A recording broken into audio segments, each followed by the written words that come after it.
When most people think about exiting a business, especially a local one, say right here in Canton, they picture a very specific scene. You hand over the keys, you sign a check, maybe you retire to Florida. It's a full stop. The end of the book. Right? The sunset scenario. You sell the inventory, the client list, and the lease, but that's actually the small game. There's a completely different way to look at an exit that almost nobody talks about. It's not about selling the shop, it's about selling the blueprint of the shop. And that's what we're digging into today, this concept of the hidden exit. It's fascinating because it flips the traditional logic on its head. Usually, if you want to leave your business, you shrink it down to package it up. But this approach suggests the smartest exit might actually be getting bigger. Exactly. But not bigger in the sense of working more hours or opening 10 locations yourself. That's a trap. We're talking about franchising, and I know as soon as I say that word, people think of McDonald's or Subway. They think corporate giant, but every giant started as a single unit that figured out how to clone itself. That's the key word, cloning. Because if you're running a successful business in Canton, let's say a really great HVAC company or a boutique bakery, you aren't just selling a product, you've actually built a system, whether you realize it or not. Precisely, and that is where the value shift happens. Think about it this way. If I buy your bakery, I'm buying a job. I have to wake up at 4 a.m. to make the donuts. I'm paying you based on how much cash that one location generates. That's a standard valuation. Maybe 2 or 3 times your earnings. It's decent, but it's not life-changing wealth. Right? Because the risk is high. If the new owner is a bad baker, the business dies. Correct. Now, look at the franchise model. If you franchise that bakery, you aren't selling the donuts anymore. You are selling the intellectual property of how to run the bakery. You're selling the brand, the recipes, the operations manual, the marketing strategy.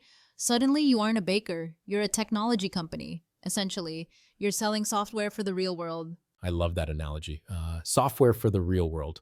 So the hidden exit here is that by franchising, you eventually exit the day-to-day operations entirely, but you retain equity in the parent company, the entity that sells the licenses.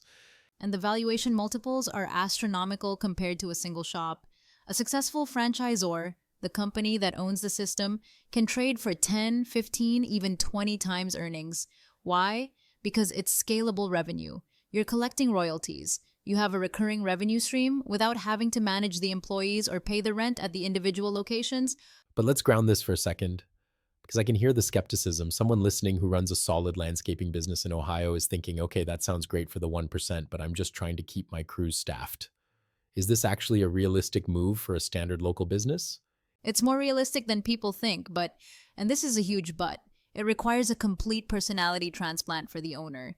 You have to stop being the doer. The classic E-myth dilemma, working on the business, not in it. It goes even deeper than that. You have to be willing to let go of control in exchange for influence. When you franchise, you can't be the one fixing the lawnmower anymore. You have to be the one writing the manual on how to fix the lawnmower. If your business relies on your personal charisma or your specific handshake with customers, it's not franchisable. It's dead in the water. So the hidden exit is actually a test of ego.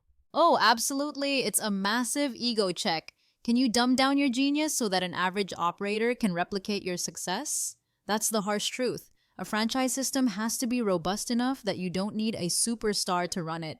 If you need a superstar, you can't scale. That's a really profound point. We often romanticize the artisan business owner, but if you want this specific type of exit, you almost have to industrialize your art. You have to turn your magic into a checklist.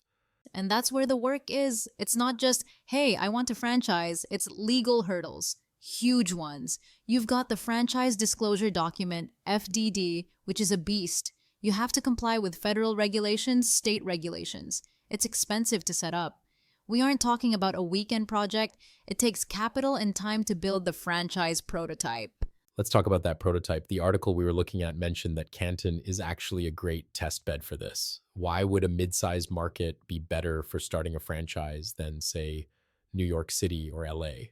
That's the proof of concept advantage. If you can make a business profitable in Canton, Ohio, investors pay attention. Why? Because the economics are real. In NYC, you might succeed just because of massive foot traffic or hype. In a market like Canton, you succeed because your product is good and your retention is high. It proves the model works in any town, USA. That makes sense. It's transferable. If it works here, it'll likely work in Indianapolis or Pittsburgh or Kansas City. Exactly, and that's what a potential franchisee buys. They want safety. They want to know that this business model doesn't rely on $20 coffees or a celebrity clientele. They want to know it works for regular people. So if you're a business owner in a place like that, you're actually sitting on a gold mine of data. You've proven the model in the real world. Okay, so let's play this out. I'm the business owner. I decide to take this hidden exit. I spend a year documenting everything. I get my legal ducks in a row and I sell my first 5 franchises. What does my life look like now? How have I exited? Well, the first stage isn't a total exit, it's a role shift. You're now the CEO of a support organization. You're coaching. But here's the exit strategy. Once you get to a certain critical mass, let's say 20 or 50 units, private equity firms start sniffing around. Ah, the big fish. The sharks, really, but in a good way. Private equity loves franchise systems because they are cash flow machines. So your exit is often selling the majority stake of the franchise company to a PE firm. And that check? That's the generational wealth check. That's the check that buys the island, not just the condo in Florida. It's interesting. It turns the business into a product itself. You aren't selling the service anymore, you're selling the business in a box. But isn't there a danger here if you expand too fast or pick the wrong partners? That is the death knell. It's called selling out the brand. If you sell a franchise to someone who doesn't care about quality just to get the franchise fee, you poison the well. One bad location can ruin the reputation of the other 10. It's a delicate balance of aggression and protection. You have to protect the baby while trying to send it off to college. It reminds me of that saying, growth sucks cash. Franchising seems like a way to grow using other people's cash. That is the fundamental leverage. You are expanding your brand using the franchisee's capital. They pay for the build out, they pay the lease, they pay the staff, you provide the brand and the system. It's the ultimate leverage. But you owe them something in return. You owe them a system that actually works. If you sell them a dream and the math doesn't hold up, lawsuits happen. And they happen fast. So ethically, the bar is incredibly high. You are taking someone's life savings, their 401k rollover, and promising them a shot at success. It's a moral burden, 100%. That's why I always say, don't franchise because you're broke and need cash. Franchise because you're overflowing with success and you can't contain it in one location. If your current business is struggling, franchising just multiplies your problems. It doesn't solve them. That's a critical distinction. Franchising is an amplifier. It amplifies what is already there. If you have chaos, you'll franchise chaos. If you have profit, you'll franchise profit. Beautifully put.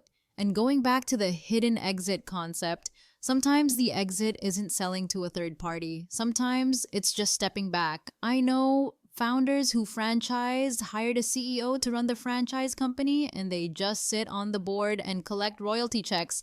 They own the asset, but they don't have a job. That is true freedom. That's the dream, isn't it? To disconnect time from money. It is. But you have to build the bridge to get there, and that bridge is built out of boring stuff. Standard operating procedures, training videos, supply chain contracts. It's not sexy work. It's tedious. But that tedium is what creates the value. It's funny, we started this conversation talking about a hidden exit, and it turns out the door was hidden behind a pile of paperwork and legal fees. Laughs. Isn't that always the way? The shortcuts are usually traps, and the hard road is the only real shortcut. So if someone is listening right now, maybe driving their truck between job sites, and they're thinking, I think I have something scalable here. What is the very first step? Do they call a lawyer? Do they start writing a manual? The first step is an audit, not a financial audit, a reality audit. Look at your business and ask, if I disappeared for 3 months, would this place still make money? If the answer is no, you don't have a franchisable business yet. You have a job. Fix that first. Systemize the daily grind until it runs without you. Once you've done that, then you call the franchise consultant or the attorney. It's almost philosophical. You have to make yourself useless to become valuable. That's the paradox of entrepreneurship. The more essential you are, the less your business is worth. The more dispensable you are, the more your business is worth. Franchising is just the ultimate expression of making yourself dispensable. That's a heavy thought to sit with. We spend so much time trying to be the hero of our own business, trying to be the one who saves the day. But the hidden exit requires us to stop being the hero and start being the architect.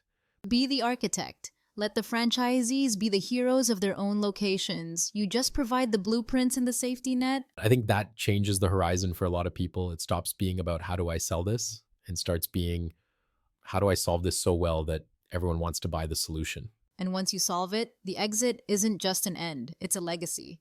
You see your brand on street corners in cities you've never visited. That's a feeling you can't get from just cashing a check and walking away. Well, for everyone listening, take a look at your business today. Are you building a castle or are you just carrying rocks? Because if you want that hidden exit, you need to start drawing up the plans. Start drawing. The paper is blank. Thanks for diving deep with us today. Always a pleasure.